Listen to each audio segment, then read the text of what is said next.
What happens when a couple of friends deep dive into silly Star Wars thoughts and questions you never knew you needed answered? Do you think that Shmi and Qui-Gon did the Funky Town dance? Oh, yeah. You do? Oh, yeah. 100% that was her being like, come on, let's go to bed, you know? She was coming to invite us. Yeah. Join us for some casual conversation on the Cantina Chat podcast featuring Jordan and Sean. Welcome in to our first ever episode of the Cantina Chat podcast. We're joined today by the self-proclaimed Jedi Jester, Jordan. How you doing today, buddy? Good, buddy. How are you? Nice. Good. Thank you. We've got our lovely producer over here. We call her the Force Ghost on the Coast. It's Savannah. How's your day? I'm doing good. Last up is me, your friendly neighborhood Sith. I'm Sean. Thanks to everybody who's joining us today. We think we've got a really good, exciting episode planned out for you. We're going to be talking about an episode that really defined an era for a lot of people. Yeah. A certain generation. Going to be playing a fun game, and then we'll be ending with a little hypothetical battle royale for everybody to end the show. Jordan, we went recently and watched the 25-year anniversary of Phantom Menace theater re-release. That's pretty crazy. Can you believe it's even been 25 years? No, I mean, it's honestly crazy. I was a kid, like a little kid, and I watched it, growing up, it was whatever. Yeah. Never watched it in the theater because I was 2 years old at the time. Sure. But going to see it for the first time, I'm 26 now. Yeah. It was pretty crazy. I really enjoyed it. It was awesome. It was definitely a cool experience for me. But yeah, no, it was cool. It was a good time. That's cool. Yeah, I think for me, it was in a similar boat. I'm a little older than you, but I still didn't watch it in the theaters because most of the people I know, they didn't really care about Star Wars, and I didn't discover it until I was like way older, like in the teenager years. So like I definitely didn't watch it in the theater. When I did watch it, it's funny because I watched the original trilogy first, considered that really like my introduction to Star Wars. I was super hyped about it, and I was immediately a fan. But I waited for a couple years, and then the prequel trilogy came out, and everybody else is all talking about how they had to wait for so long and all this stuff. It was aching for me to just wait the small amount of time. Right. I had no appreciation for the people that actually grew up with the original trilogy, watched that, all that. But I was going to ask you. I thought it was kind of weird for me, but like, did you ever think it was weird seeing like Darth Vader as a baby? Like, did that mean anything to you? Was it like weird to see, Anakin's beginning? Not really.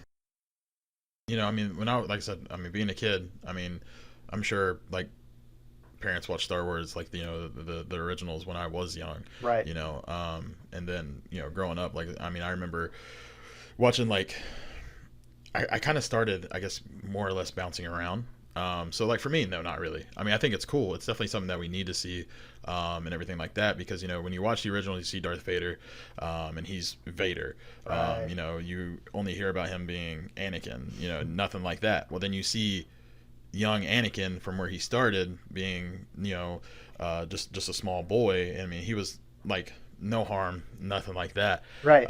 So like seeing him in that way and in that state was, to me, it was like kind of a key point, because you see him be, like I said, just a young boy who's no trouble, he's very adventurous, and stuff like that. And then you're like, wait, so this kid grew in to be Darth Vader, one of the most, horrible people of the galaxy. Absolutely. Years later. And it's like, that is just wild to me. But I think it's a very key point to see in the trilogy. Yeah, I think so too.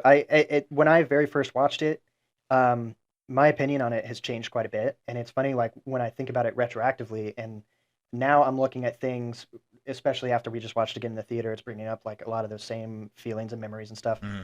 I've watched it a bunch of times now, but the very first time I watched it, and being that I watched the original trilogy first, and seeing the prequels, all the hate that came out on the prequels and stuff when they first launched, I kind of was feeling that way too. Like I didn't hate it, but I did kind of hate a little bit of the Phantom Menace. Right. My opinions on it have changed pretty strongly, but it's funny because for me, it was a little weird to see what I consider to be Darth Vader, and I'm seeing him as like a little baby.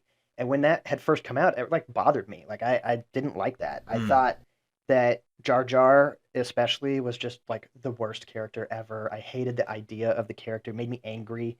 But it's funny because now I've grown so much more appreciative of it. It's funny, the things that I used to hate, I kind of like now. Right. And Anakin is a perfect example of it because of, like you just said, like I kind of like seeing baby Anakin now because it shows, just like you just said, like he becomes Darth Vader. He is literally the personification of evil. He is like the worst person in the galaxy. Right. He's just awful. But like as a baby, you see, I mean, I say baby, he's like 8 or 9. He's or 9, I think he's 9 years old. Yeah. He's 9. So like you got to see him being, like you said, innocent, like very much what I feel like probably you or me would be. Well, being a universe, kid, yeah, right? yeah. He's just his circumstances just sucked, you know, as far as where he grew up, but that made it so much more relatable as a character to be like, you know, actually this guy got pushed into his destiny. Right. He didn't start there. Like it wasn't predetermined, even though he was the chosen one and all that. Right. I thought that was pretty cool. So like, and then even with Jar Jar, like my opinions on that changed. I started to learn that like not everything has to be made just for me, and you've got a character that was kind of more designed for kids anyway. Yeah. But like, as silly as it sounds, it took a while for me to wrap my head around the fact that I don't have to love 100% of the thing that I love to still say that I love it. Right. So like, whenever I got finally able to be over that, it's funny, the things I quote now about Star Wars. Yeah. How many times do I say Jar Jar's lines and all that 100%. stuff? Like, I mean, when we went to the movie, sitting there and watching it, like, I mean, for me being, you know, like I said, I mean, I was watching Star Wars since I can remember. Yeah. So, you know, like Jar Jar, I watched him when I was a kid. I liked Jar Jar. I didn't have a problem with him. Right. And you heard everybody being like, oh, you know, Jar Jar's this, Jar Jar's that. And I'm, you know, I'm like, I don't know, I kind of like him. You know what I mean? Like, I don't hate him, you know? Right. I mean, I think, you know, he's a funny character. He is, I do believe that, you know, having him in there is a good idea. One, for the kids, and two, it's just like, it's a character that you throw in there where it's like, oh, well, he's definitely the goof of the entire group, you know. And every movie you watch too, I mean, always has that person. They had the silly, you know? humor, right? Of course. And Jar Jar was that, you know. They put him in there for laughs and stuff like that. And obviously, he was, you know, helped out a lot and stuff. You know, I mean, you know, going down, finding the Gungans and stuff like that, and kind of helping coordinate the whole, you know, the Theed retake, you know, and stuff like that. Sure. You know, he played a big part anyway. Right. But for me being a kid, I liked him anyway. So even now, like where I was going when we went to the movies to watch it, I was in there every line watching him. You know, I was like just saying the lines under my breath, and stuff like that. Makes me smile. Yeah, 100%. It's so crazy.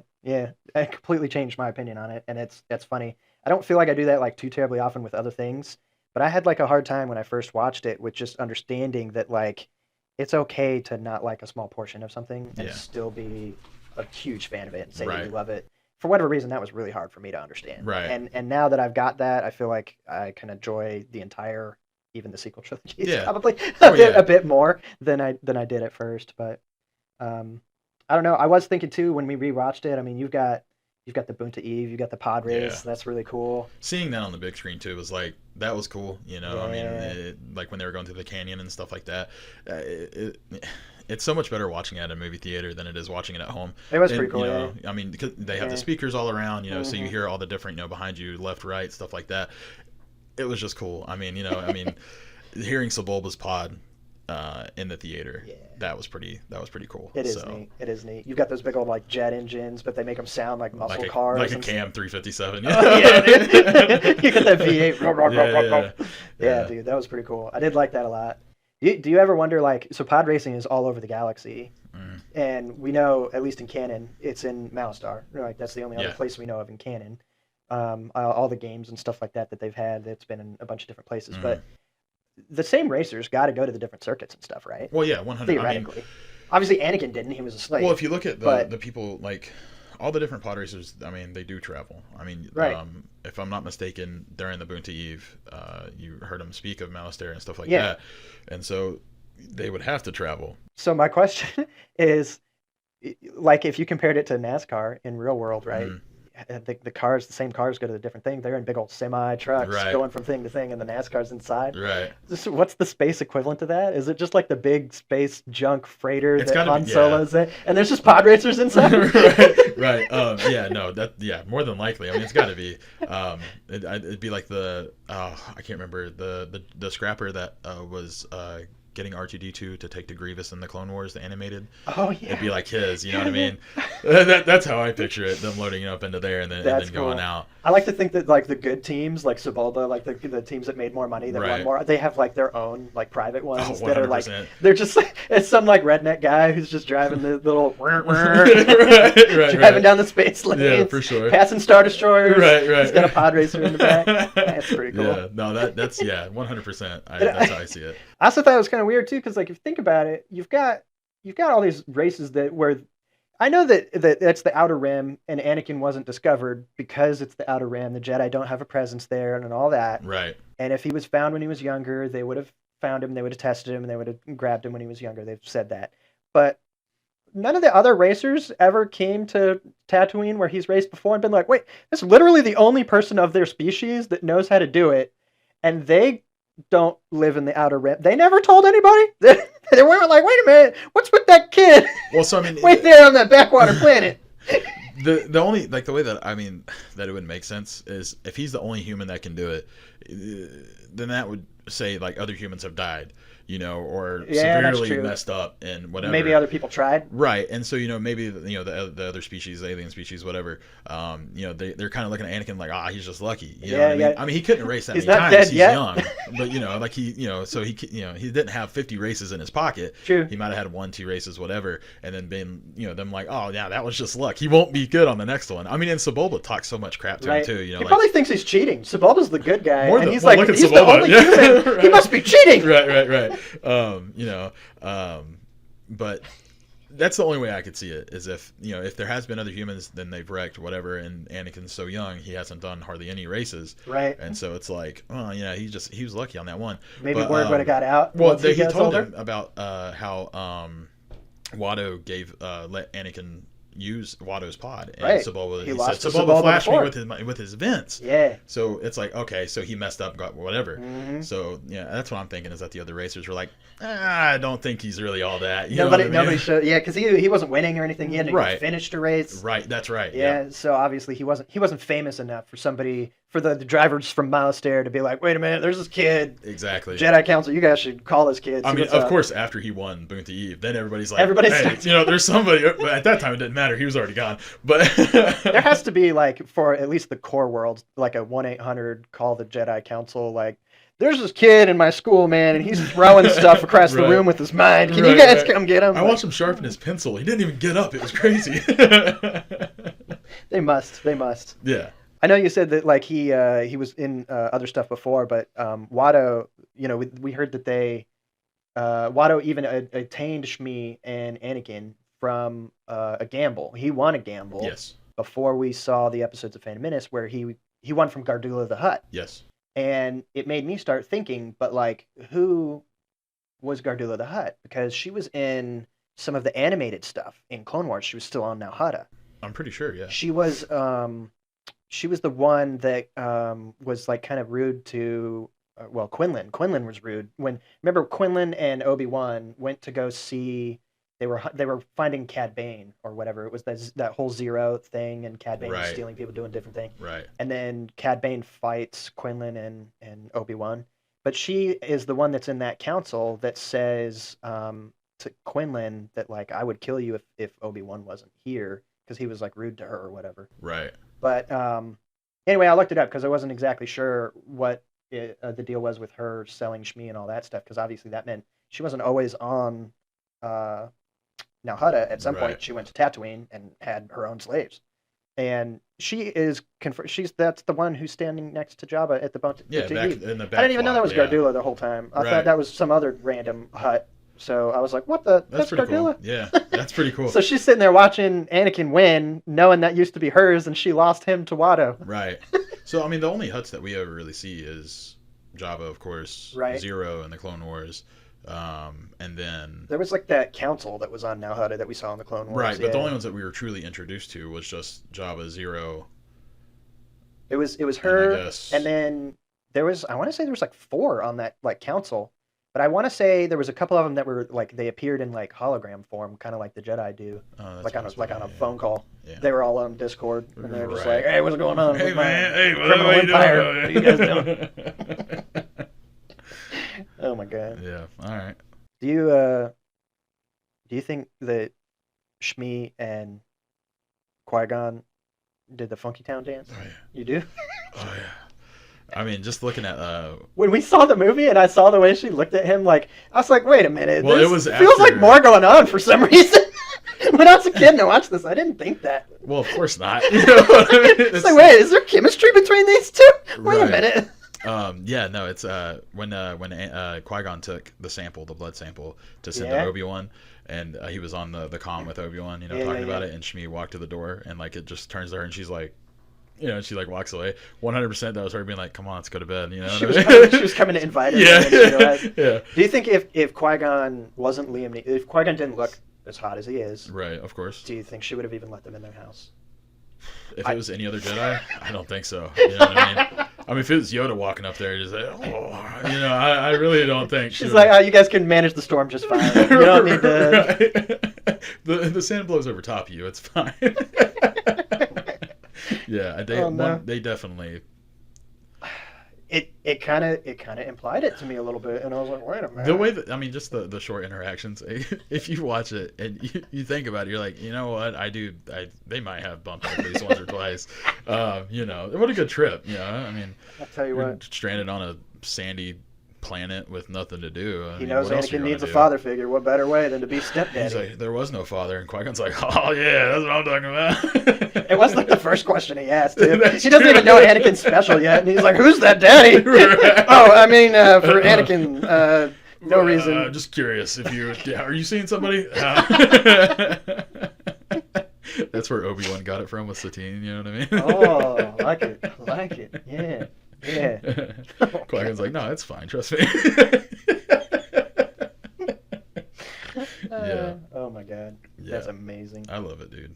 It's fun to watch, and like, I don't know, there's so many little random things, you know, and which I'm sure we'll cover more later, obviously, but you know, just wordplay. You know what I mean? There's a lot of wordplay though, and I mean, a lot of stuff you watch, there's weird wordplay, but Star Wars definitely has some of the some really good ones. There you know, is, yeah. go to the originals on the Death Star run and stuff like that, and it's Oh gosh, you yeah. got some good ones. So Yeah. You know that like this is writing that seems like it's famous for Lucas is like the double meanings and the stuff like that. Yeah. You're like, I mean, he was in college at the time, wasn't he? Right. And at 16, or I mean, I guess at like 18 when he's writing some of this stuff. well, he He's, like, in impacted high on the school. surface right when he wrote that.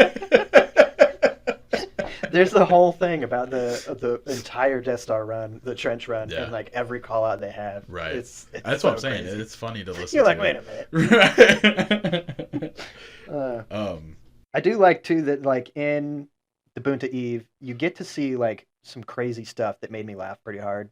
I saw like a really old forum post that was about like comparing the Boonta Eve to NASCAR again, which is one of the things that gave me that idea earlier. Right. But they were like, what if you were watching a NASCAR race and just like randomly rednecks just started shooting guns at you while you were driving your Being car like around? the Tusken 'Cause Raiders. the Tuskens Right. are just out there just shooting you. It's so what- funny, It's like- just a real Right. sanctioned race, and then you just have savages shooting people. That always makes me laugh.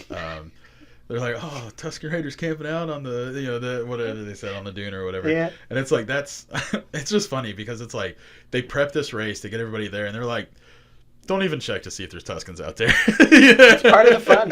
Let people die. Right. You had those two Jawas that were like on the Mm-hmm. the straight stretch area too. They're like right beside, and the pod racers Oh, are yeah. flying by. Well, the only other place where you see fans the entire time is that like pit ramp, Yeah. and they're blocking the ramp. They're just Right. I'm like, you guys could have been standing in any of the other places of the desert, but you chose right there, Mhm. which is of course where Aura Singh was too, right? Yes. That's so funny that she is such an important character, but the first time we're ever introduced to her, she's just some random nobody from Phantom Menace. Right. Just has like a weird looking antenna coming out of her head. People are like, "Oh, that's cool looking." And they make an entire story all Well, about she had it. comics and she was in books, and you know, then she was in the Clone Wars. You know, she was in so much stuff afterwards. It was cool, Right. And I do like that about Star Wars is how there will be one person, and they could be in a crowd of 100 sitting all the way in the back, and all it takes is enough people to go, "Hey, who's that guy?" You know I what I know. mean? And they're like, "Oh, speaking of that, this is him." They go through a whole backstory and whatever, and add him into all these different stories, and it's like, that's cool. You know, they can do so much off of one person due to, you know, their fans being like, Yeah. I want to know more about this guy. And whoever wrote it, George Lucas, whoever, is like, okay. you know? He's figuring it out as it goes. Right. She is a girl. She sings or sing. I don't know. It seems like it's just figuring it out on the fly, but it all works out. Right. I don't know. It is one of my favorite things about Star Wars. Is just about, especially the original stuff. Seems like the sequel trilogy is not quite so much, but the original and the prequel, like literally everybody is somebody. Right. And it's crazy how amazing that is. That you go to the Cantina scene that we're named after, and you've got just every random person in the background. They're somebody, and like that's so cool to me that they're all named. They all have a story. Right. You find out like where they came from, why that stuff is. Well, it's so like the pilot that Chewie was talking to. Yeah. Right in the beginning, is Bo Sheck. I told you before, he's got a whole little background story for him. He went with Han, helped Han do some like heist or whatever they did, and he's just a guy that Chewie's talking to, and I don't know if they already were like, if he's talking to Chewie, we need to give him something, you know what I mean, or whatever. Chewie's not talking to some random. Right, or people were like, well, who's that guy Chewie's talking to, and George is like,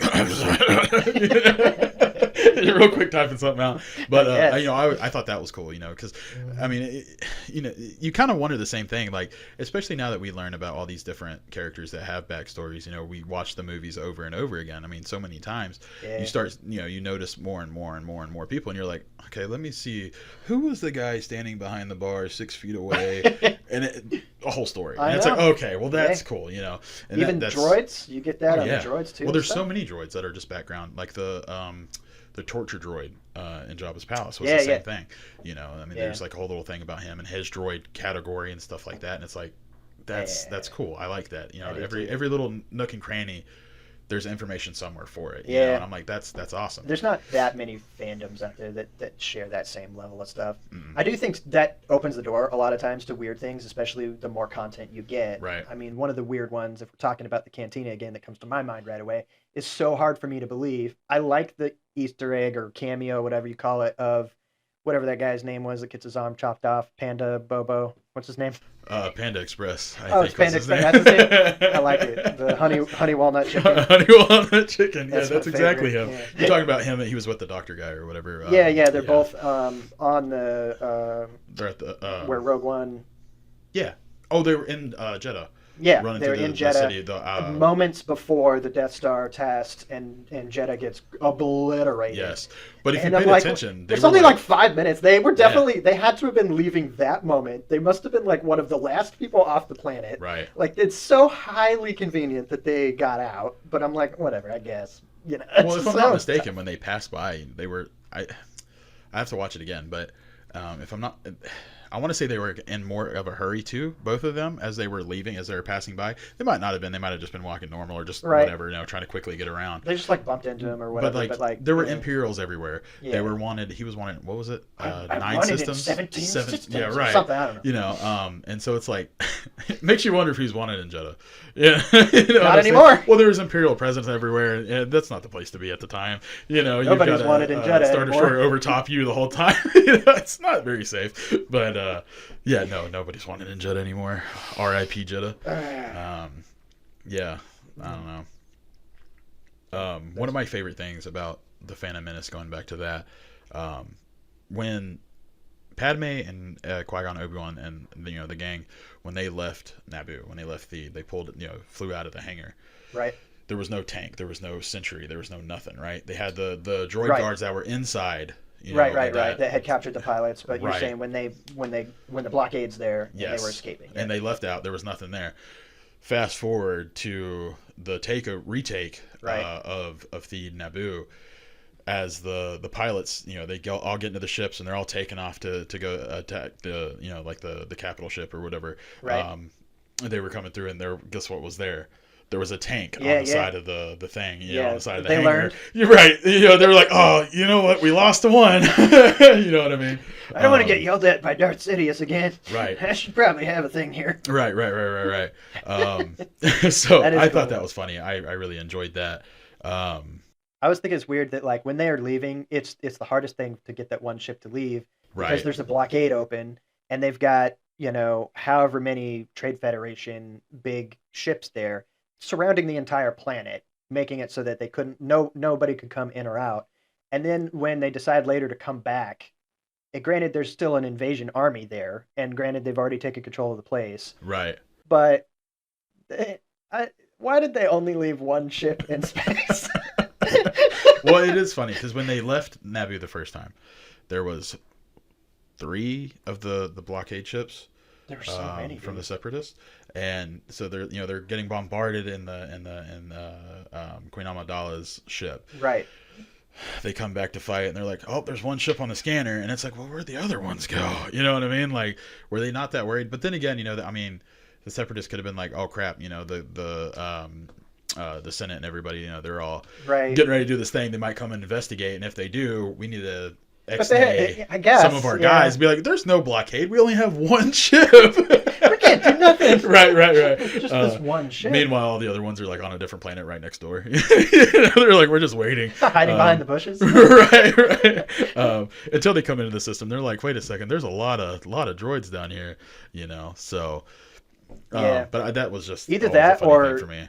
Space gas is really expensive, and they had to take those ships. They were just hovering too long. They went to they had to go to the gas station. They had to fill back up, go to where they normally were going for all their trade. Right. It must hurt them actually to blockade a planet as well, because that's a lot of resources they invested on stopping just one planet from doing anything. Right. And they're so greedy and commercial. You'd think those ships are being used for trade. I guess that's their name, and they hold some monopoly on trade that has to do with more than just battle droids. Yeah.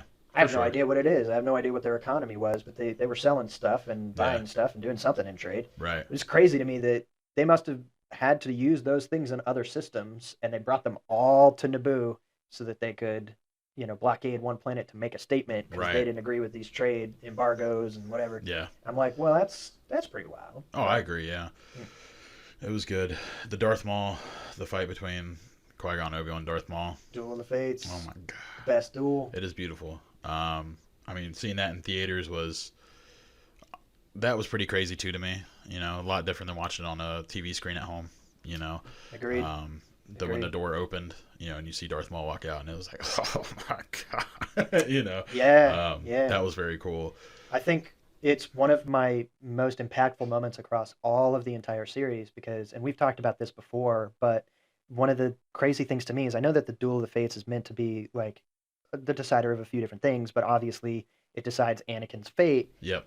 But Maul ends up killing Qui, which takes a father figure away from Anakin. Right. And we know that even though he says in one of the movies to Obi-Wan that you're the closest thing I've ever had to a father. Yeah. But the relationship that they shared is very much just like brothers. Right. And I feel like part of that is a huge part of how Anakin turned out the way he did. Right. I think that if he had a father figure that he respected, I think he would have with Qui-Gon. I don't know that Qui-Gon would have let him fall in love with Padme to let things go as far as they did. Right. I think he would have respected what Qui-Gon told him more if Qui-Gon did have instructions. Right.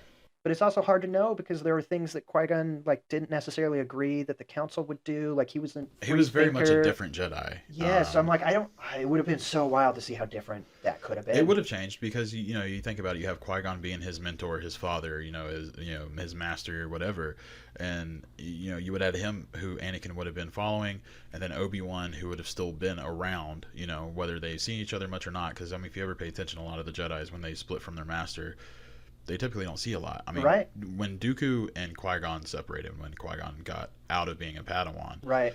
I don't know how long of the time was that Dooku did not see Qui-Gon at all. He never met Obi-Wan. Yeah, he never met him. You know what I mean? And it's like, well, that's pretty wild at that point.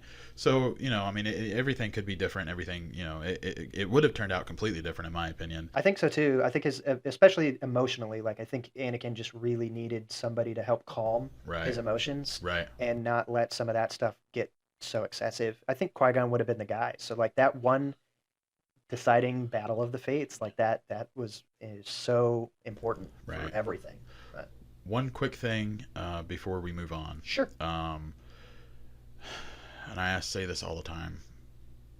In the beginning of the Phantom Menace, when Obi-Wan and Qui-Gon are there and the droidekas roll up, Uh-huh. He's like, Master, destroys. They turn around, they start, deflecting. He's like, they got shield generators.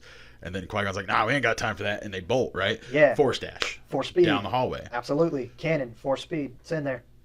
Qui-Gon and Maul Uh-huh. down the way. Yeah. Obi-Wan's like, and he's running and he's running and he's running. The ray shields Why not that close? Right. But even like before they got to the ray shields, before they entered the first ray shield, Obi-Wan was running down the bridge, long stretch, the catwalk. Yeah. Why not force dash? Why not force run? Right. Like he could have, and he could have been there, or at least one ray shield behind, or two. But either way, would have been much better than five ray shields. I have a theory on this. And I think this makes sense in my head canon. I don't know the real answer, but this is what I've been going off of, and I like the way it sounds. So I'm going to go with it's fact. Yeah. My opinion is now fact. It's just a fact. Right. I think it's important to remember we always saw Obi-Wan win at like everything, but Obi-Wan's just a Padawan at this point. Right. His capability of controlling the Force is probably significantly less than it is, well, at any other point that we saw him, that's for sure. And his like stamina is a big part of this, in my opinion. Right. He got knocked down to the like way lower than that bridge before, and then Force jumped to leap crazy heights, and then runs at regular human speed, kind of slowly, to the first of those little shields that close. And what immediately follows is the Maul and Qui-Gon get separated by one of those shields. You see Obi-Wan there sweating profusely, standing there panting. He's got his saber drawn, and the other two are doing what they do best. The Sith is preparing for the fight by seething, by roaming around full of anger. Staring at his enemy. He's mad, and what does Qui-Gon do? He kneels on the ground, he turns his saber off, and meditates. Right. He's gathering his force back, his energy, his stamina. He's preparing for what's about to happen. Obi-Wan didn't do that. No. He was inexperienced at this point and had less capability of using the Force or stamina to use a smaller amount of Force, if you will. Right. Like in a game, his Force meter was depleted. Right. And so like he didn't choose to spend that time to meditate to gain some of that Force meter back. He was more focusing on like, I got to get the situation. There. Right. He wasn't experienced enough yet. He was still a Padawan. Yeah. And so that, I think, is a huge part of what happened. Okay.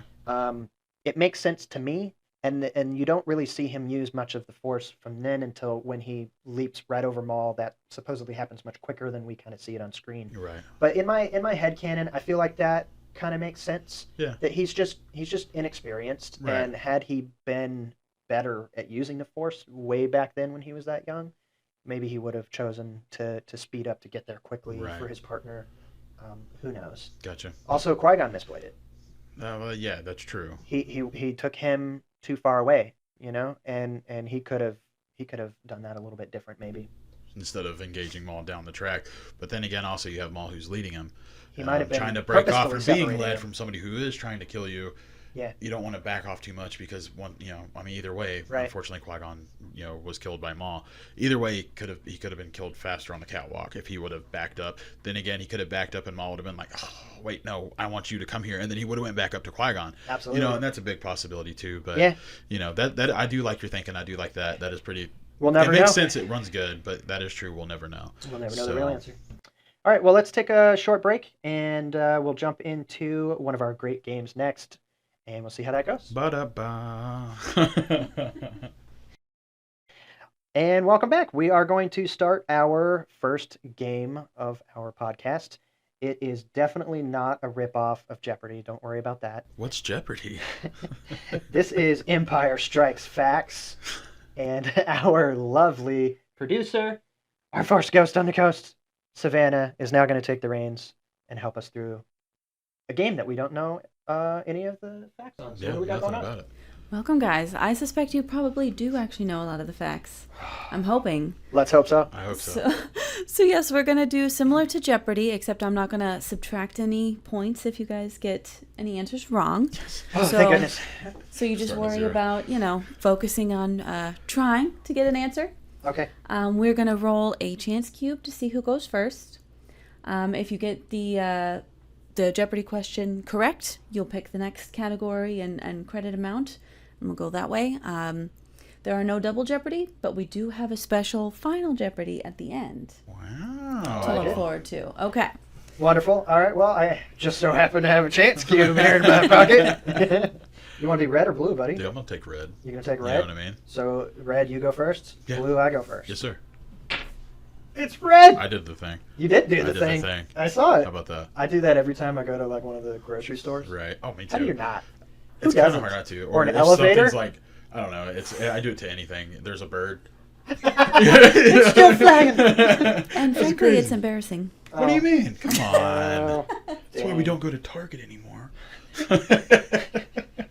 All right. What do we got wow. All here? that. right. We've got droids, clones, ceremonies and celebrations, games, planets, gangsters, and criminal groups.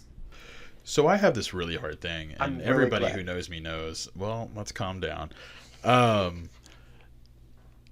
I know a lot of like useless, good legends, facts, Sure. and anytime me and you ever discuss anything when we're talking, I always have the hardest time. Like if you put me on the spot, Oh, brain's I know. done. But if we're just talking, I'm like, did you know? I know. You know what I mean? That And happens. It's the craziest thing ever. So we're gonna see how this goes. I'm gonna try my best. I'm not really here. good at stuff on the spot either. I think usually it works out where we're both a little rough at this, and then Yeah. afterwards we're both like, "Oh yeah, that was the Can thing." you believe from I the-" couldn't remember?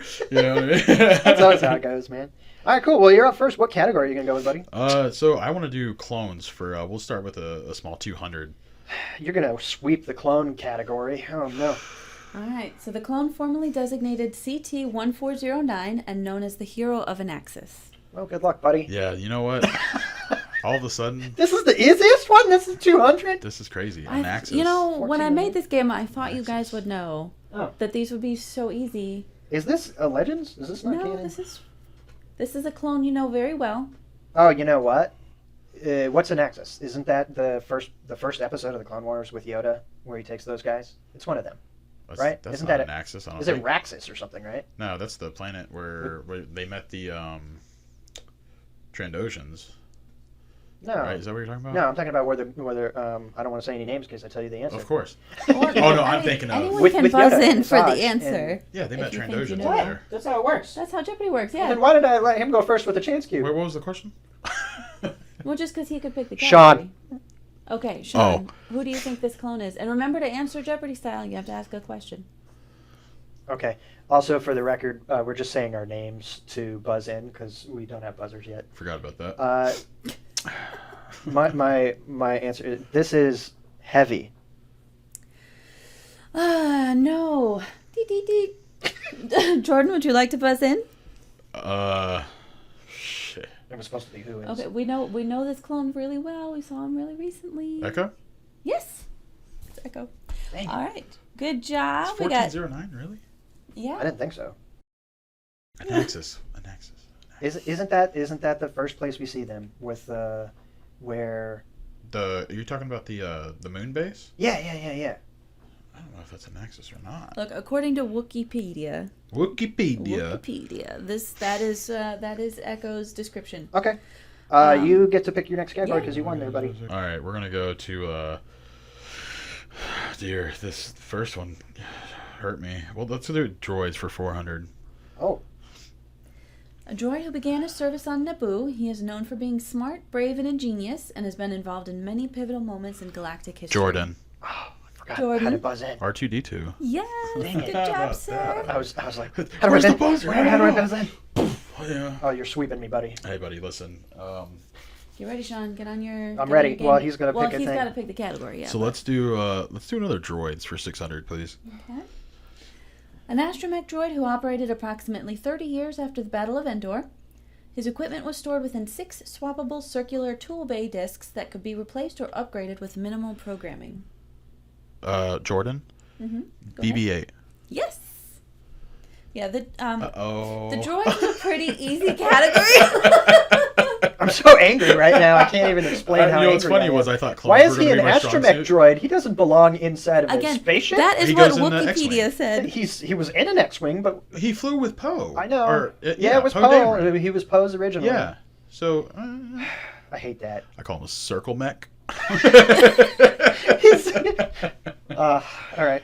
All right, all right. Next category, sir. Next category. Let's go ahead and just do another. No, let's change it here. Let's do planets for 400, please. This planet is covered entirely by a city. Oh, Jordan. I'll give it to you. Oh, okay. Go ahead, Sean. You got it. What is Coruscant? Yes, good job. Boo. I'm gonna choose games for 1,000. I gotta come back. Dude, I don't. Oh. Alright. We got this is a card game. Several hands include the King's Lane, the Cube, the Prince's Lane, and the Triad. This game was played by Imperial Academy Cadet Thrawn and others. Oh, it's an in-universe card game? Yes. That is obviously not Sabacc. Sean. Okay, Sean, go ahead. What is Sabacc? No. I don't know any other ones. Do you want to buzz in, Jordan? No, I don't think These I'm are going to be able from to the get that Thrawn one. books. Okay. Oh, okay, well, you would think I would know that. I've read them Interesting. all. So nobody gets that one? No. Okay. So that was Highland Challenge. Highland Challenge. That's what it's called, yeah. I like it. Okay. For some reason, I was thinking in my head of a IRL card game. And I was like, oh, yeah, there's no, only- these are in-universe games, which it was a little bit challenging to find. Oh, that's going to be really tough. Yeah. Oh, and I went for the hardest one. Why don't we try gangsters and criminal groups? All right. She's going to pick something ridiculous as an answer. Father of Rata, he was choked to death on Tatooine. Jordan. Yes? Jabba the Hutt. Yes, sir. All right. Clone Another Wars 2 movie. for Jordan. All right. Good job. So let's go. Everyone I pick is ridiculous. Let's go droids. What's our next one open? We haven't done the 200 one. The 200 Let's credits. do 200 then. Let's go ahead and Okay. get that out of the way. Because I know we did 4 and 6, so that'll be easy to keep up with a little bit. Yeah. A protocol droid rebuilt from spare parts by Anakin Skywalker. Sean. John, go ahead. Who is C-3PO? Yes, good Human job. cyborg relations. So I've gotten only the easiest possible things. That's perfectly ever, fine though, you dude. know? That's how you win. You know what I mean? I'm up It's here not how you you win. win. It's how you asking get the hard smallest. ones, and I can't even figure it out. You know, we didn't. My next category is clones. I'm not afraid of you. Okay, Sean. What's so you want to do clones Yep. for 4? Mm-hmm. Okay. This is... A disabled clone with limited Sean. mobility. Yes. Echo? Jordan. What is Clone 99? Yes, sir. That's clone 99. I tried to be smart. It backfired. Yes, it did, buddy. Yeah, because now Disabled clone. Well, he's kind of... He 100%. Yeah, he's I You mean, didn't let fine, me dude. finish. If It was I missed a a hand- disabled clone with limited mobility and overly rapid aging. I was trying to get a jump on Jordan, though. I Okay. played the game, and the game played me. That's right, buddy. Remember when I said something about doing the low ones makes you win the game? For me, it wins the game, buddy. Okay, well, we'll see You then. know what I mean? All right, I'm ready. Okay. I think it's Jordan's Yeah, turn. Mr. Jordan's. Okay, so let's just do planets 200, please. Okay. The blockade of this planet eventually led to San... Sean, Yes? Naboo. Yes. Good job. That was really good. I'm trying to... You know what? Let's let the I'm learning answer back. play through this time. No, that's not how Jeopardy works. Not that this is Jeopardy. This is a completely What different is game. Jordan? Minus points. This is definitely legally unique from Jeopardy. It's very different. I don't even know. All right. So, Sean, what would you like to go with? Let's go with the category we haven't tried yet, ceremonies and celebrations. For 2? Yes. All right. A Jedi ceremony in which a Padawan, who, by the right of the Jedi High Council and will of the Force, was Sean. Jordan. Sean? I think Sean was He did. first. He got the out. Is it just called the trials? Nope. Oh, I feel like I'm going to be wrong now. Is it the just knighting? Yes. Knighting ceremony. Yeah. Good job. You where have they to cut take the the braid trials off. to Got the Padawan braid. pass. Yeah. All right, Mr. Jordan, what would you like next? Let's do. Let's go ahead and do droids for 800, please. Droids for 8. We've got a modified security droid with a fully aware personality. He was cynical. Sean. Jordan. I think Sean got there first. Who is K2SO? Yes, good job. Good job, buddy.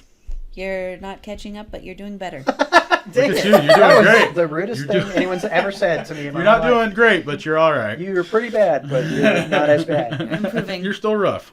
Let's do planets, please. Okay, so we do planets for 6. This is a remote desert planet located within the western reaches of the galaxy's inner rim. It was the homeworld of the Tito and Uthuthma species. You know all about those guys. No species. Beep, beep, beep. No answer. No answer. Okay, that was Jakku. That's Why the does saddest everybody thing. want to go back to Jakku? Okay, that was really sad. I mean, it's sequel trilogy. We're not into any of those. We've had discussions That's on this the multiple easiest thing times we that could we'll have get gotten. into later for sure. It's I did tough. That's watch tough. a movie that had Jakku like 5 times though, so that one's just a mistake. Oh, that's true. It's That in the is the first most one. one that I've watched out, Yeah. out of the last. So I mean, All right. it's all right. So is it me then still? Yeah, we'll go ahead. Let's keep it on planets. Just Okay, a big 800. we'll go to the next one.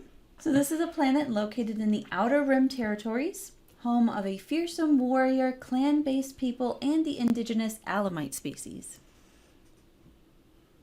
It could be so many things. It really could. It could be alum. It really could be Alum. What is alimony? No, sir. Also, you did not buzz in. I didn't buzz in. I was joking. I know. I don't know. My only like guess without knowing the name is the place where Han and Chewie were in the prequel in the where he kills the what's the movie? Han Solo? Solo? Solo. That's it. That's what it's called. Are you Solo. talking about The place where she was at the very end of that thing? the deserty planet? Yeah. I want to say the planet where General Grievous was from. Hmm. If it's crazy. Well, neither one of us warriors. really guessed. What's the answer? Mandalore. Oh, I'm getting angry. I'm getting real mad. I'm getting so mad. Real mad right now. This is the angriest I've ever been. I'm spitting mad. You want to do the next Furious. planet? Somebody give me Yeah. a pencil. For that- Let's get rid of these planets. Okay. Snap a pencil in half. So this is a forested mountainous planet located in the galaxy's mid-rim. It was the home of Mount Tantus and the Tantus facility. Oh wow. We just watched this. So I know we just watched this, and I was like, I don't remember hearing the name of the planet. I don't know. Sean, Yeah, go ahead. what is Tanalor? Nope.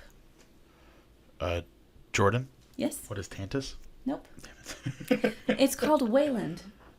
I'm pretty sure we didn't hear about that. Yeah. I mean, I'm sure. I The was name like, sounds vaguely familiar. Like they must have mentioned it in the show, but I can't even remember. Well, that. I don't remember them talking when they were trying to get the coordinates I think because they couldn't that's get what it coordinates. was. to They the were talking planet. about you had to go to that station to go there. Yeah, And they it had was to take like them off the Wayland ship. Station. They said like a couple times.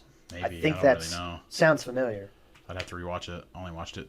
Well, the last episode was only 2 weeks ago. So All right, well let's keep on with things I don't have a chance of guessing and go with gangsters and criminal groups. okay. We'll go to the next one on the list, which was for 400.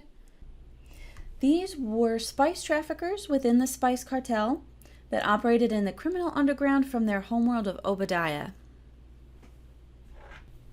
It's got to be who we think, and I just can't think of what they're actually officially called. Jordan. Yeah. So the Pike Syndicate. Yeah. Yeah. That's what Yep, it is. yep. Good. Like good you job. asked me and I answered. Right. I know who it is, but I can't think of the name right now. And you're like, "Is it the Pike?" I'm like, "Yeah." Yeah, right. they were spice runners. Awesome. Awesome job. Okay. All right, you're up then. All right, let's do. Let's go ahead and do droids. Should Okay, be the we've last got only one. only one last one for Okay. droids. A feminine, custom, self-made piloting droid. Oh my goodness. What's Sean. Yep. It is L3. That's her nickname, L3. It's Leet. What's L33T? You're really close. What is it? I'll go ahead and give it to you. Yeah, it's L337. Oh, 337, Yeah, right. yeah. Okay, so good job, good job. I knew exactly who it was too. Lando's droid. She thought Lando was into her. She thought They wanted everybody to was be into her able to though. fit, The so- bad I part. mean, she was not wrong about Lando, though. Well, I yep. mean, That doesn't it's lie. hard to say. Let's go with clones. Okay. So we got clones for 6. Formerly designated CC-2224, he was a male clone marshal commander in the Grand Army of the Republic who commanded the 7th Sky Corps, including its renowned subunit, the 212th Attack Battalion, during the Clone Wars. Jordan. Sean, you won. You got it. Yeah. Commander Cody. Yes, good That job. was my guess, too. I didn't expect for Echo to be so hard. I thought this whole category was going to be kind of easy for you. I So, still don't good remember job. what a nexus was. I remember Admiral Trench being over and he realized that Anakin was coming because he was studying him. We saw him in 2 spots though, so I don't know because he came back later after Anakin killed him Right. with cyborg parts. But I remember Right. he was in space, so Yeah. like there was whatever was happening on the ground would have been where Echo was. I'm I trying to guess. think where Echo was a hero. I don't know. I mean, you had him when he unless He's it was always been a hero, they call him a hero where he got blown up right? because he was Yeah, and that's way later. that was with He sacrificed himself. Tarkin when Tarkin was young. How did I do what I just did? I don't know. So maybe that's what they're talking about. Maybe that was the nexus. Could be. We'll have to look it But up I later don't know because I don't it was remember on a where that is. refinery. It was where they went. What's I guess it's your guess there, buddy. Let's go ahead and let's do clones again for 800, please. Alrighty. Formerly designated CC-3636, he was a veteran clone commander in the Grand Army of the Republic who served as the leader of the 104th Battalion. Sean. Oh, go ahead. Yeah, you can. Mine's a guess. I don't know. I'm gonna say who is Commander Gree. Nope. That's what I was going to go with too. Really? Yeah. What's the 104? That's not the Wolfpack, right? Oh, maybe that's a good guess. Jordan, Commander Wolf. Yes. Good job. That was what I was thinking. But Yeah, I was yeah, going between 104. him and Gree. Okay. So that was pretty good. I All wasn't right. sure which one the two was. Good job. Do you want to do the last clone? Oh yeah, might as well go ahead and wipe Okay. it out. So, a leader of Foxtrot Group, he was the sole survivor after his unit was wiped out in the Battle of Serish. Oh, the one with amnesia? With amnesia. Right? Oh, Gregor. Oh, Jordan. Yes. Gregor. Yes. Why did I just do what I just did? You're helping him. I am helping. This is cooperative, right? Our points are combined. Well, they had another one with amnesia because Order 66 didn't happen for him because it was a clone pilot in one of the books. Mm-hmm. He was a clone pilot and he got his electronics and everything got shut down, so he was just drifting in space. Got pulled on by a junker. There was a bunch of Padawans on the junker. The guy, the guy was smuggling them. And all the Padawans were like getting ready to attack this clone. He's like, "What? I had no idea." So that's That's where you went first. Yeah. Do you want to tally our points and tell us how much we have to gamble? Yes. I feel like you have so many more points than me, but I don't know. Hey man, I try. Some of these questions I know and I have no answer for. Some of which these kills I me. was a The little Anaxis surprised. I one? didn't have a clue. Didn't on what know. they were. The Mandalore one, That makes me angry. that made me real mad. Yeah, that one I love probably made me Mandalore. the most angry. Mandalorians. Also, the other ones that were super simple made me angry too, like BB-8. Well, some of us Shut up. just have it. I don't need that from you right Yeah, now. man. When I'm at my lowest, this is when you come to me. You see that I have Barris and Luminara? It's not Barris. Barris is an Inquisitor. No, this was beforehand. Oh. This is the Battle of Geonosis. Oh, weird.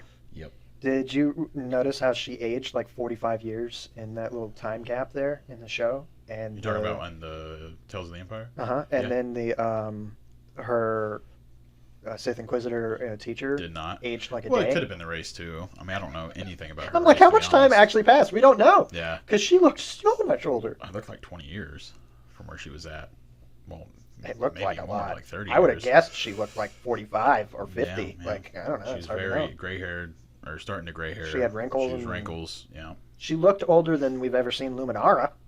Well, if the Inquisitors were still running around, Then it couldn't have been that much time, right? It couldn't have been 40 years. What the heck happened? definitely wasn't. I don't know. She had a rough life out there. Well, look at Luminara. When we saw her in the Rebels, she was rough. I thought she looked pretty good still. All right, calm down for there. just being skin. Well, yeah, it's pretty much skin and bone at that point, huh? No That's- nose. She was in there for a while. I mean, I kind of interpreted how she looked like the result of their torture, and that's exactly what she looked like when they put her in that gel. Yeah, I mean, it's a big possibility. Real quick, while we're kind of running through here, what's your favorite starfighter from episode 1 that we saw? Or it's Starship. Probably, I mean, That's fine. if it's only in episode 1, it'd be hard not to pick the N1, the Naboo starfighter. Completely agree. Okay, cool. It'd be hard not to. Yeah. I mean, top 5 probably for me too. Anyway, throughout Star Wars. Yeah, it's a good history, one. Just yeah. in all of Star Wars, I you love do it, have the yeah. little droid. The little ships that they can like walk. Yeah, You know, yeah. and they just stand on. They're them. pretty cool. Just I do a like droid those just because they're starfighter. crazy. Yeah. There. Producer, you ready? I'm ready. Okay. So, Sean, you have a total of 2,600 That points. sounds a lot more than I Wow. expected. And Jordan, you have a total of 4,800 points. So for Final Jeopardy, you have to say ahead of time before you hear the question how many credits you Jordan. want to wager. You can wager up to 100% of what you have. I will be wagering 100% of what I have. Go home or Okay. go broke. How much did Sean have total? 26. How much did I have total? 48. So if he wins, he'd be at 5,200. Let's just do a 800. 800. Yeah. Okay. So Sean's wagering I'm ahead, 2,600. I'm ahead. Jordan's What is this? wagering I'm ahead. 800. This is not the right You know? competition. Hey, This is sad. Listen, Okay. man. This character was a Force-sensitive female born on the planet Muriel sometime before the border dispute on Ancion, and she was brought into the Jedi Temple to train as a Jedi. All I'm going to say is that we've talked about this planet before, me and you. At this exact moment in my mind, Sean's about to have 0 none points. of those words meant anything to me. We've talked about that planet before a Force-sensitive, couple times. female, Jedi Temple. Don't help us. I'm just, okay, fine, I'll be quiet. How much time do we have to guess here? I'll give you 1 minute. That doesn't help. That would make It me makes so it so angry. much easier. I'm If I sitting there was thinking on about the thing- song. I always thought if I was on the thing and that's going off, I'd be like, turn that off. I can't Right, think. right. That's why they do it. You know that, right? Make They it don't. harder They don't for want you. people to win. Screw your charities. I want that car. You can't have it. What was the border dispute? Ancion. When did that take place? When did This that was take before place? that, though. This is supposed to be hard, you know? It's Final Jeopardy. It's not First Jeopardy, it's Final Jeopardy. Mother Or trucker. Final Fact? Final, the Empire Strikes This Fact last. I mean, I don't think that this is who this is, but I'm gonna it's do what I'm this. going to say. I'm pretty sure Okay. this is We're at a minute, So so I go ahead remember and us send me your... talking about it. We've talked about this planet multiple times. I'm pretty sure. I don't know when the dispute was though. I'm like 90% sure I'm wrong. You guys are close. You're both in the right time frame. So Sean guessed Ahsoka and Jordan Luminara Unduli. And unfortunately, neither of you got this correct. I almost guessed Luminara. That's really... That's- I typed Luminara on my thing and deleted it. The thing is, The reason man, she was a friend of Ahsoka Tano's it's not and the Barris. Padawan of Luminara. That's Barris. Yes, it's Bear. So you guys We were were both just really talking about close. We were Barris. just talking about it. That's funny. So now you know she's from the planet Muriel. Yeah. And That's just Mira Lucan.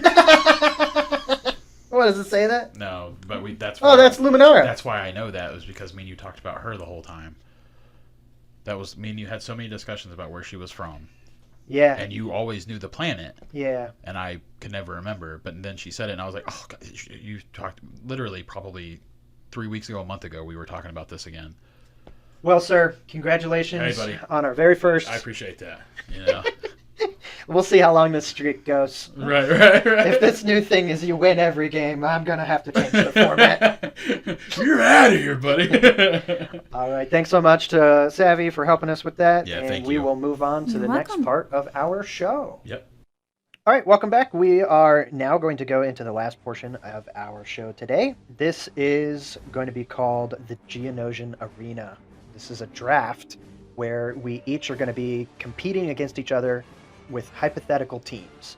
So we will once again roll our chance cube, figure out who goes first. Okay. And our theme for this week is going to be beasts. So creatures that are basically animals, no sentient races going on. So you can't pick Wookiees or something like that. Right. But any kind of creature that you think would be good on your team to fight against the team I build. And of course, the way it'll work is when you pick one, it negates the ability for me to pick it. Right. So we'll go back and forth about 5 rounds each, and then we'll see how it goes. Of course. You want to keep red on the chance cube and see who goes first? Yeah, might as well. Just to I see. like it. Here we go. That's red again, everybody. He's cheating. He's using his... He didn't even do the hand wave this time, and he ended up on red. Even the force is against me. Well, All right. That's what happens. That's how it goes. I lose the first game, and, we're here. So how many do you want to do? We're going to do 5 rounds, so we'll each have 5, but it might, we'll see what happens. Okay. Yeah. So do you want to just go one, like I name one, you name one? Yep, we're all going back and forth, so your first one's important. First one's going to be Crate Dragon. Crate Dragon. Crate Dragon. That is a phenomenal choice that I thought I might be able to sneak away from you, sir. That is a very good choice. Is that one, is it good? You don't have it? It was on my list, so Okay. it's good because I wanted it, Gotcha. So this is a phenomenal choice. I tried for my list to stick to things that are just canon, and this now fits because of the Mandalorian show. We always had like their skeletons, we have like all these different stories about them, but them not actually being physically seen yet. It was like, oh, that kind of stinks. But then here they are now. Yeah, so that's cool. Okay. Side note: I was a little disappointed about what they look like in the show Mandalorian. Completely agree. You hear all the different stuff from what they sound like, or what they look like, what they sound like, and unfortunately, a little bit off. But it was cool. I mean, it's still cool to be introduced to something. I mean, obviously, Legends and canon are two totally different looks. Yeah. Totally different. Yeah, things, true. And I like the way they looked more in most Legends things that I've seen on the artist looks and stuff. Well, even the descriptions were amazing. So. I guess I will go with what I would have chosen as my number 1 overall anyway. Okay. And the weird thing is, I don't know that it wins against a Crate Dragon, and I still would have picked it because to me, Star Wars, evil creature, most mean thing, most iconic thing, had he not picked Rancor. So You got me on that one. Gotta be Rancor. I think that makes the most sense. We've seen them a bunch of times. We've seen them being ridden now like a Crate Dragon. Oh, yeah. Like a bantha. So, that's pretty cool. So I'm going to go ahead. I'm just going to take that out of my list then. Just absolutely. Okay. I'm writing down our picks, so you don't necessarily have to do anything. I'll go over them later. But okay, so then my next one would be Reek. Ooh, a Reek. Yes. Interesting. Where do we see a Reek? I know the name. Is that one of the things that that's the Rhino guy? Yeah, the one with the horn. Yeah, the Rhino guy from the actual arena. Yes, that's from a good the Arena choice. War. Yeah. So. Especially in a battle, he's already going to be at home in the arena. Well, he's tough. I mean, he's aggressive. So I do personally like him. It's a good choice. Which we've talked about that too. It's a good choice. I like it. Oh, I'm going to go for my number 2, and I think I'm starting to pull away from you here. Mine is going to be a Wrath Tar, buddy. You got me on that one too. Yeah. Were you thinking about Wrath Tars? Yeah. You were? Sure was. Ooh. I like those. Them creepy things from the new series. Some king hired frickin' Han in his garbage ship to bring those gross-looking monsters to him. Yeah. They remind me a lot of the things from Guardians of the Galaxy as well. Yeah. I don't know why they look exactly like that. Yeah. No, you're right. That's pretty cool. All right, buddy. So so far I've got Rancor Wrath Tar. You have Crate Dragon Reek. What's choice number 3? Acklay. Oh, an Acklay. All right. Also from the arena. From the arena. So we've got already a good setup of what those are going to be like. Yes, sir. I call him the Sand Shovel Spider. I call him Creepy Crab. Creepy Crab is a great... That's way better. Yeah. Sand Shovel Spider. I can't even say it tough one to say. time. You don't even remember what it sounded like the first time, do you? Gosh. Yeah. That's pretty good. That's really good. I was hoping I could sneak Crate Dragon in there on you. I'm really surprised you got him first overall. But I'm a little salty about it. I think one I'm going to go ahead and go for here that I was going to save till later, hoping I could sneak it in on you. Okay. And get more value. But I'm afraid if you got Crate Dragon already, you're going to get this one too. I'm going with Mythosaur. I do not have that one. I thought about it really hard. Same story. We never got them in what they looked like. We never, we only had them in expanded universe stuff. And now we've seen them. Now we got a big old eye. Oh man, we got a big old eyeball. All right, so that's a good one. I did think about that pretty hard. Ended up actually switching it with this Zillow Beast. Oh, Zillow Beast is so good. That's the smart one. That. You basically picked Godzilla to be on your... my whole team is just nothing but lizards and weird creepies. So... that's pretty neat. I like that. I guess I'm going to go back to things that are iconic, in my opinion. And I'm going to pick a Wampa. I think a Wampa would be a cool thing to have at a fight. I'm a little worried about him being in the desert setting of Geonosis in the arena, but like, he's going to survive until he dies. It's like taking a husky to Arizona. You know what I mean? It's just not the best, but they make it. That's cool. That's a good one. I didn't even look at a Wampa. My next one is kind of weird. It might not fit, and he'll probably get stomped. Definitely get stomped. But I'm gonna go with the Blurg. A Blurg? Yeah, from Mandalorian. Okay. Yep. I don't know why. I mean, they're fast, or well, semi-fast. I mean, they're kind of slow, but they're faster for being how like chunky they are. But I mean, they good on rough terrain. I mean, they got pretty tough jaws, stuff like that. One got torched, and it didn't even bother him. You know what I mean? That's true. So he'll be good in a fight. Yeah. That's a pretty solid team that does a good job to round out your team. I was hoping when I was making mine, and now I'm up to my last pick here. I wanted something that could fly. Okay. Yeah. And I couldn't think of anything cool. Okay. Because the only thing that came to my mind were Minox, and I was like, that is not really like any other of these creatures on the list is going to kill it. It's just going to sit on the side of my crate dragon, just sucking off the goat. So the more I thought, I decided to go with the weirdest thing, and of all things in all of Star Wars, I didn't know what this thing was called. Okay. And you might not either, I'm curious. But if I just said to you, the giant space worm, you'd probably know what I meant. Exactly what the giant space worm is. And I think he might destroy this draft. It looks like a weird cave. So the bad thing is, and now... He does have a name, by the way. Do you know what it is? No, what is it? It's called an Exogorth. Really? I had to look it up. Yeah. I didn't know. Okay. The only thing about if you're a space worm, and this is the only thing that I see that could be wrong with it. Okay. Right? Yep. Tell me. How's it going to move? It don't need to. It just lays there. It comes up from the ground like one of the big giant dune sandworms. Right. He just and his head moves around. Right. And he'll bite you. Well, Okay. You don't got nowhere to run. You're in an arena. Do you remember? This reminds me. You're talking about the sandworm, the Jedi Knight Academy. The worm. It was like one of the first 5 missions you play, where you went to go get there was a stranded ship that crashed down on a planet. And to get to it, you had to run across the desert, and there was the big worms that would come up. Used to scare the crap out of me when I was a kid. That's what that reminds me of too. So that's cool. So let's do something real quick. Okay, so we have 5 and you have 5. Yep. We can have. Sorry, this is Boba. Hi, Boba.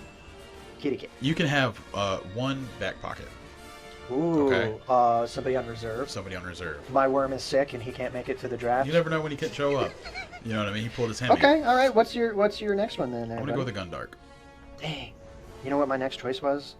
What's that? Gundark. Was it really? He was on my list, and he was on my list at that next number. Right. Yeah. I got you. And the sad thing is, I think all the next ones are the ones you picked. I think I go for, and this also might be weird in the arena, but just in terms of beasts themselves, the Dianoga. Okay. Yeah. You know, the weird thing that grabs at the legs inside of a trash compactor. Yeah. He lives in like this much water somehow. Can't apparently. even see him. Yeah, But he can take you all the way down. Right. Maybe he's got a little space portal in there. I don't know. I mean, you never know. I mean, that would be cool. Maybe he lives that far into the sound. Not being the sand. And the sound.